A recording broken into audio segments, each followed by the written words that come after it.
সুপ্রিয় ভাই এবং বোন, এই লক্ষ্য উদ্দেশ্য নিয়ে আপনারা বক্তব্য শুনুন। এখন যদি ভুল হয়ে যায়, সংশোধন করে নিয়ে পরকালে পাড়ি দেব, ইনশাআল্লাহ জান্নাতে যাব। ভুল হওয়াটা স্বাভাবিক। আমরা নিজেদের সংস্কার সংশোধন করে নেব যে 30-40 বছর ধরে নামাজ পড়ার পরে যদি ঈমান কি এটা বুঝতে না পারি, ঈমান কি এটা জানতে না পারি, তাহলে শুধু আপনাদের এটা ব্যর্থতা না, বরং আমাদের ওলামায়ে কিরামদের ব্যর্থতা, আমাদের ওলামায়ে কিরামদের এটা ত্রুটি, আমাদের ওলামায়ে কিরামদের এটা উদাসীনতা। এজন্য ওলামায়ে কিরাম যারা আছেন, যে লাইভে হোক অথবা ফেসবুক ইউটিউবের মাধ্যমে হোক বক্তব্য যারা শুনছেন, যারা এখানে উপস্থিত আছেন এবং জনগণ সকলেই, আসুন আমরা নিজেদের সংস্কার সংশোধন করি। 30-40-50 বছর ধরে আমার নামাজি থাকবে, অথচ ঈমান কি বুঝবেন না, ইসলাম কি বুঝবেন না, কোরআন কি জানবেন না, আল্লাহর পরিচিতি সম্পর্কে অবগত হবেন না, মুহাম্মদ সাল্লাল্লাহু আলাইহি সাল্লামের পরিচিতি জানবেন না। এটা হয় কি করে? আমি যদি নামাজের পরে অন্তত সপ্তাহে 1 দিন হলেও, সপ্তাহে 2 দিন হলেও, একটা ওয়াক্তে একটা টাইমে আমি যদি 10 মিনিট 20 মিনিট যদি সময় যদি নিতাম, তাহলে কি ঈমান প্রসঙ্গে আমি আলোচনা করতে পারতাম না? ঈমানের রুকুন কয়টি, ঈমান কি কি কারণে বিনষ্ট হয়ে যায়, ইসলামের রুকুন কয়টি, ইসলাম কি কি কারণে বিনষ্ট হয়ে যায়, শিরক কয় প্রকার, কুফর কয় প্রকার, তাওহীদ কাকে বলেন, তাওহীদের শ্রেণী বিভাগ, আল্লাহ তাআলার পরিচিতি, আল্লাহ তাআলা কে, তার পরিচিত কি, মুহাম্মদ সাল্লাল্লাহু আলাইহি সাল্লাম কে, তার পরিচিতি কি, কোরআন কি, কোরআন কেন এসেছে, এই বিষয়গুলো নিয়ে যদি আমরা একটু করে যদি দাস দিতাম, তাহলে আমাদের নামাজি 30 বছর ধরে এগুলো অজ্ঞ থাকতো না। এর জন্য আমাদেরও কিছুটা দায় আছে, আমাদেরও কিছুটা ত্রুটি আছে। আসুন আমরা নিজেদের ত্রুটিকে মেনে নিয়ে নিজেদের ত্রুটির সংস্কার সংশোধন করি। আর জনগণকে বলবো যে আপনারাও নামাজ পড়ে সালাম ফিরিয়ে বের হয়ে যাবেন না, অন্তত একটা টাইম, সপ্তাহে হলে একটা টাইম, 5 ওয়াক্তের মধ্যে একটা টাইম নির্ধারণ করুন, আর তারপরে ইমামের কাছ থেকে সেই বিষয়গুলো জানুন। শুধু তাই নয়, মা এবং বোনেরা আপনারাও কথা খুব মনোযোগ দিয়ে শুনুন। আমাদের প্রত্যেকের বাড়িতে তাওহীদ সংক্রান্ত বই থাকার অপরিহার্য কর্তব্য।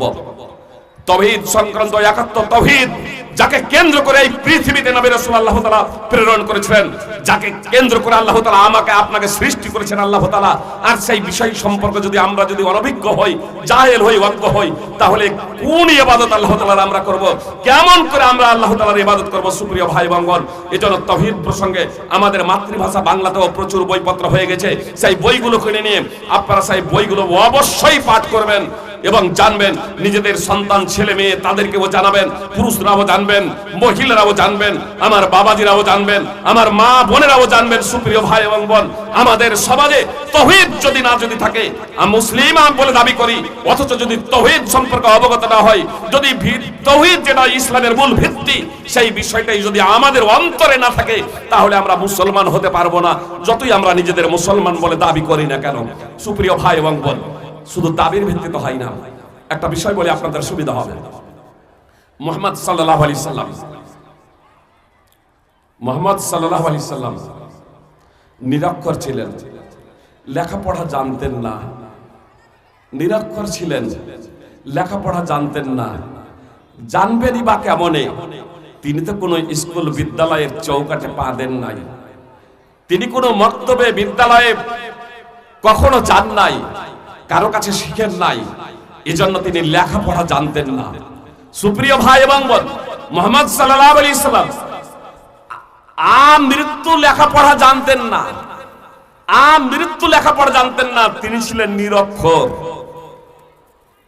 অথচ সেই মহাত্মা মহাপুরুষ মুহাম্মদ সাল্লাল্লাহু আলাইহি সাল্লাম পৃথিবীর সর্বকালের সর্বশ্রেষ্ঠ জ্ঞানী, একথা শুধু মুসলিমরা না, অমুসলিমরাও দ্ব্যর্থহীন ভাবে স্বীকার করেছেন। মাইকেল এইচ হার্ট দ্য 100 বলে বই লিখে মুহাম্মদ সাল্লাল্লাহু আলাইহি সাল্লামকে 1 নম্বরে স্থান দিয়েছেন। একজন ইহুদি হওয়া সত্ত্বেও যে মুহাম্মদ সাল্লাল্লাহু আলাইহি সাল্লাম সবথেকে বড় আদর্শবান, মুহাম্মদ সাল্লাল্লাহু আলাইহি সাল্লাম সবথেকে বড় মর্যাদাবান, মুহাম্মদ সাল্লাল্লাহু আলাইহি সাল্লাম সবথেকে বড় ন্যায় ইনসাফের প্রতিষ্ঠাকারী, মুহাম্মদ সাল্লাল্লাহু আলাইহি সাল্লাম সবথেকে বড় জ্ঞানী, এটা কখন হলেন? অথচ 39 বছর পর্যন্ত মুহাম্মদ সাল্লাল্লাহু আলাইহি সাল্লাম ঈমান কি জানতেন না, কিতাব সম্পর্কে তার জ্ঞান ছিল না, ঈমান সম্পর্কে তার ধারণা ছিল না। এ কথা আমি বলছি না, আল্লাহ তাআলা পবিত্র কোরআনে বলেছেন, মা কুনতা তাদরি মাল কিতাব ওয়ালাল ঈমান। মুহাম্মদ সাল্লাল্লাহু আলাইহি সাল্লামের বয়স যখন 40 হয়েছিল, তখন আল্লাহ তাআলা জিবরিল আলাইহিস সালাম মারফতে মুহাম্মদ সাল্লাল্লাহু আলাইহি সাল্লামের উপরে ওহী অবতীর্ণ করলেন। সূরা আলাকের প্রথম 5টি আয়াত অবতীর্ণ হয়েছিল ইকরা বিসমি রাব্বিকাল্লাযী খলাক থেকে। সুপ্রিয় ভাই এবং বোন, সহিহ বুখারী হাদিস নম্বর 3 এবং সহিহ বুখারী হাদিস নম্বর 4953। কিন্তু এই ওহী অবতীর্ণের আগে পর্যন্ত মুহাম্মদ সাল্লাল্লাহু আলাইহি সাল্লাম ঈমান কি, কিতাব কি জানতেন না। এই কথা স্বয়ং আল্লাহ তাআলা পবিত্র কোরআনে বলেছেন, মা কুনতা তাদরি মাল কিতাব ওয়ালাল ঈমান। সূরাতুশ শূরা 42 নম্বর সূরার 52 নম্বর আয়াত। আল্লাহ তাআলা বলছেন মুহাম্মদ সাল্লাল্লাহু আলাইহি সাল্লামকে যে তুমি কিতাব কি জানতে না, তুমি ঈমান কি জানতে না। এত দ্বারা স্পষ্ট হয়ে গেল যে কিতাব গ্রন্থ, আসমানি গ্রন্থ কি এবং ঈমান কি। ঈমান সম্পর্কে মুহাম্মদ সাল্লাল্লাহু আলাইহি সাল্লামের ধারণা ছিল না 39 বছর হয়ে যাওয়া অবধি, যতক্ষণ না মুহাম্মদ সাল্লাল্লাহু আলাইহি সাল্লামের উপরে আল্লাহ তাআলা জিবরিল আলাইহিস সালাম মারফতে ওহী করলেন, ততক্ষণ পর্যন্ত ঈমান সম্পর্কে জানতেন না। আল্লাহ তাআলা জিবরিল আলাইহিস সালাম মারফতে মুহাম্মদ সাল্লাল্লাহু আলাইহি সাল্লামকে জ্ঞান দিলেন, তাকে প্রশিক্ষণ দিলেন, তাকে ট্রেনিং দিলেন। সুপ্রিয় ভাই এবং বোন, সেই ট্রেনিং এবং প্রশিক্ষণের মাধ্যমে মুহাম্মদ সাল্লাল্লাহু আলাইহি সাল্লাম সবথেকে বড় জ্ঞানী হলেন,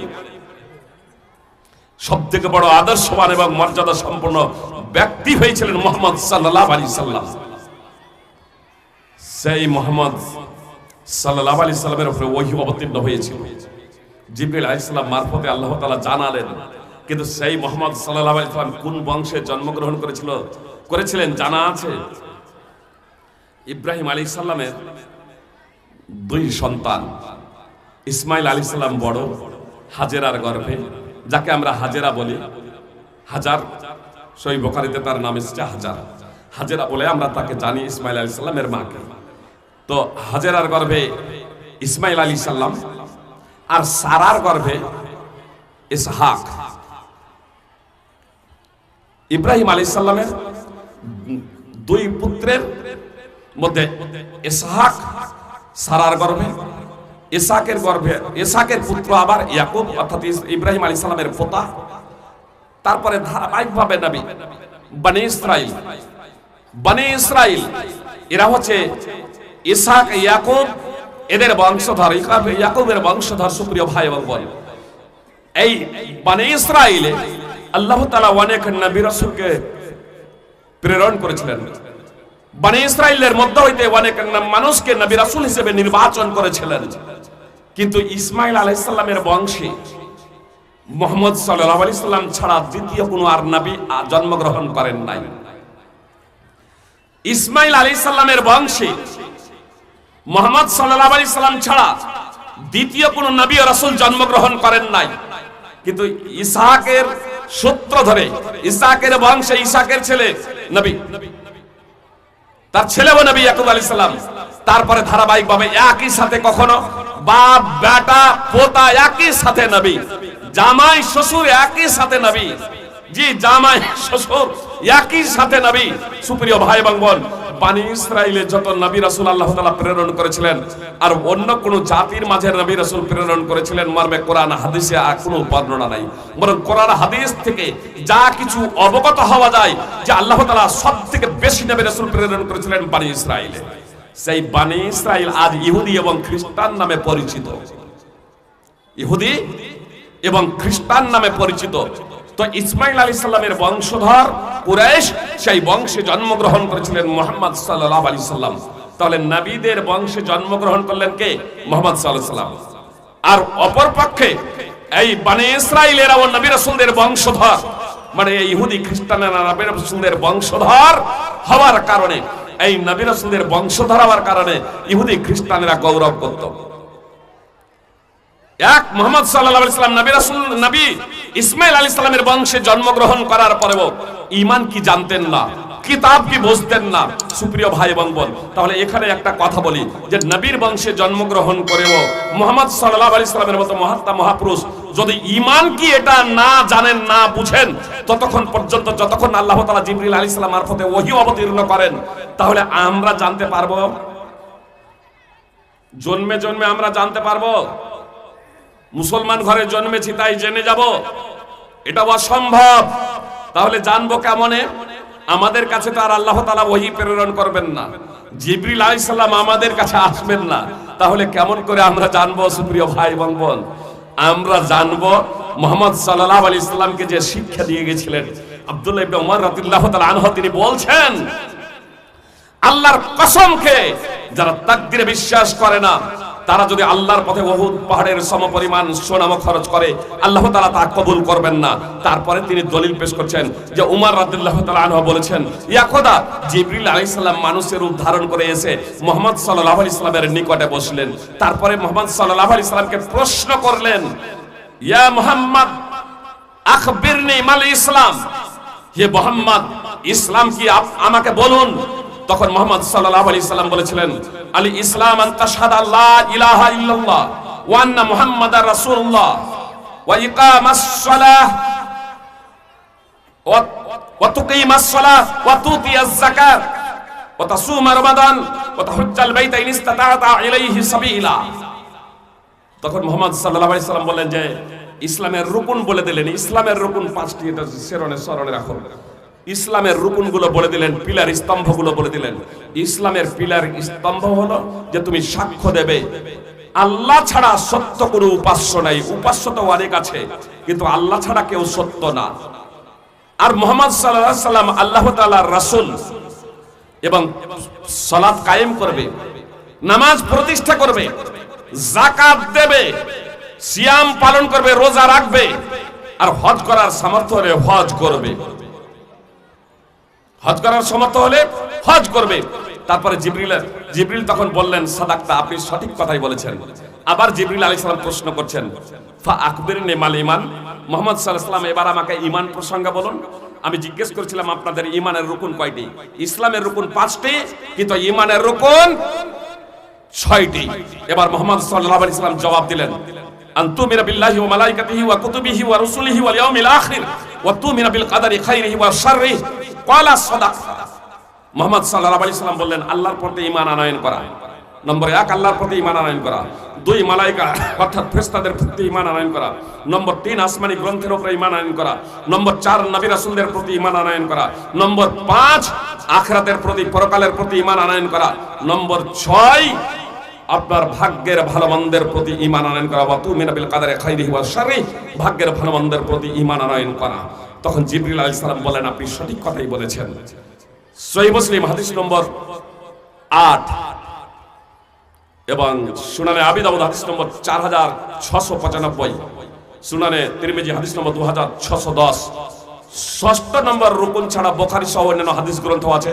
সহিহ বুখারী হাদিস নম্বর 50 এবং 4777।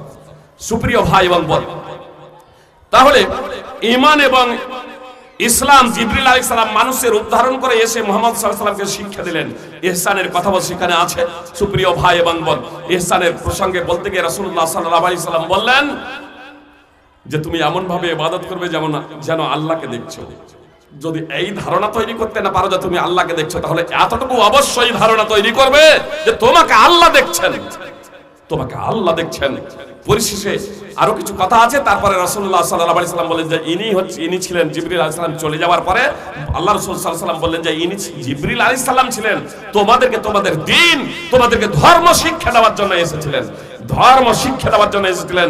সুপ্রিয় ভাই এবং বোন, তো ঈমান প্রসঙ্গে মুহাম্মদ সাল্লাল্লাহু আলাইহি সাল্লাম জানিয়ে দিয়েছেন। সুপ্রিয় ভাই এবং বোন, আমার আপনার কাছে আর ওহী আসবে না, আমার আপনার কাছে ওহী আসবে না। কোরআন এবং সুন্নাহয় এই বিষয়গুলো রয়েছে। সুপ্রিয় ভাই এবং বোন, এটাই এবার কোরআন এবং সুন্নাহ আমাদেরকে অধ্যয়ন করতে হবে, আমাদেরকে জানতে হবে। আর সবথেকে ভালো মাধ্যম বর্তমানে আপনার মাদ্রাসা। মাদ্রাসা, সুপ্রিয় ভাই এবং বোন, আলহামদুলিল্লাহ কালুডাঙ্গা মাদ্রাসায় দীর্ঘদিন যাবত পঠন পাঠন চলছে।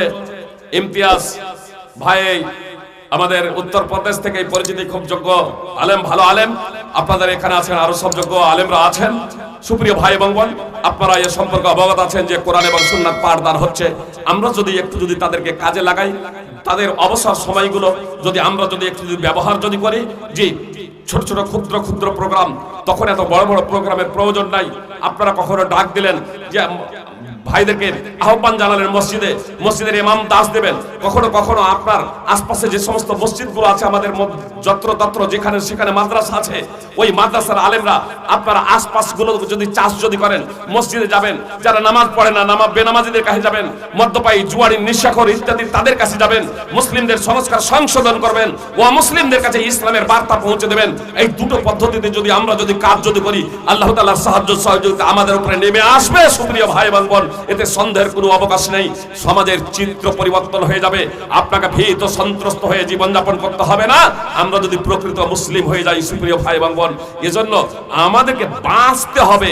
আল্লাহ তাআলা বলছেন, ইয়া আইয়ুহাল্লাযীনা আমানু কু আনফুসাকুম ওয়া আহলিকুম নারা, হে ঈমানদারগণ তোমরা নিজেদের বাঁচাও এবং তোমাদের পরিবার পরিজনদের বাঁচাও আগুন থেকে, জাহান্নাম থেকে। আমি আপনাদের বলছিলাম যে ইহুদি খ্রিস্টান এরাও নবী রাসূলদের বংশধর, মানে বানি ইসরাইল হচ্ছে ইহুদি এবং খ্রিস্টান, আর এই বানি ইসরাইল হচ্ছে নবী রাসূলদের বংশধর। সুপ্রিয় ভাই এবং বোন, তো নবী রাসূলদের বংশধর হবার কারণে তারা এই গর্ব করত যে জান্নাতে গেলে আমরাই যাব, ইহুদি অথবা খ্রিস্টান ছাড়া কেউ জান্নাতে যাবে না। আল্লাহ তাআলা তাদের কথা উল্লেখ করেছেন পবিত্র কোরআনে, ওয়া ক্বালু লান ইয়াদখুলাল জান্নাতা ইল্লা মান কানা হুদান ওয়া নাসারা। তারা বলে ইহুদি অথবা খ্রিস্টান ছাড়া জান্নাতে কেউ যাবে না। আমরাও মুসলমানরা কি বলি? মুসলমান ছাড়া কেউ জান্নাতে যাবে? কি বলছেন? কেউ যদি বলে ইসলাম চলে আসার পরে, মুহাম্মদ সাল্লাল্লাহু আলাইহি সাল্লামের নবী ও রাসূল হয়ে যাওয়ার পরে, মুহাম্মদ সাল্লাল্লাহু আলাইহি সাল্লামের নবী ও রাসূল হয়ে যাওয়ার পরে, মুহাম্মদ সাল্লাল্লাহু আলাইহি সাল্লামের নবী রাসূল হয়ে যাওয়ার পরে, কেউ যদি বলে ইসলাম ধর্ম কোনো ব্যক্তির কাছে পৌঁছে যাওয়ার পরে সে যদি বলে যে আমি ইসলামকেও মানি তবে অন্যান্য ধর্মগুলোকেও বিশ্বাস করি, তাহলে ঈমান ভঙ্গের এটা হচ্ছে একটা কারণ। কিতাবুত তাওহীদ মুহাম্মদ বিন আব্দুল ওয়াহাব রাহিমাহুল্লাহ বা সালেহ বিন ফাওজান হাফিজাহুল্লাহ উঠাবেন, যে কিতাবুত তাওহীদ অনেক লেখকের লেখা আছে, সেগুলো আপনারা দেখবেন, উলামায়ে কিরামদের জিজ্ঞেস করবেন ঈমান ভঙ্গের কতগুলো কারণ আছে। আল্লাহ যেখানে বলছেন ইন্নাদ দীনা ইনদাল্লাহিল ইসলাম, নিশ্চয়ই আল্লাহর নিকটে ধর্ম হলো একমাত্র ইসলাম, সূরা আলে ইমরান 3 নম্বর সূরার 19 নম্বর আয়াত। আর আল্লাহ স্পষ্ট যেখানে পবিত্র কোরআনে ঘোষণা দিয়েছেন, ওয়া মান ইয়াবতাগি গায়রাল ইসলামি দীনান ফালা ইউকবালা মিনহু ওয়া ফিল আখিরাতি মিনাল খাসিরিন। যে কেউ ইসলাম ছাড়া অন্য কোনো দিন ধর্ম তালাশ করবে তা তার নিকট থেকে কিঞ্চিত মাত্র গ্রহণ করা হবে না, সে হবে আখিরাতে ক্ষতিগ্রস্তদের অন্তর্ভুক্ত।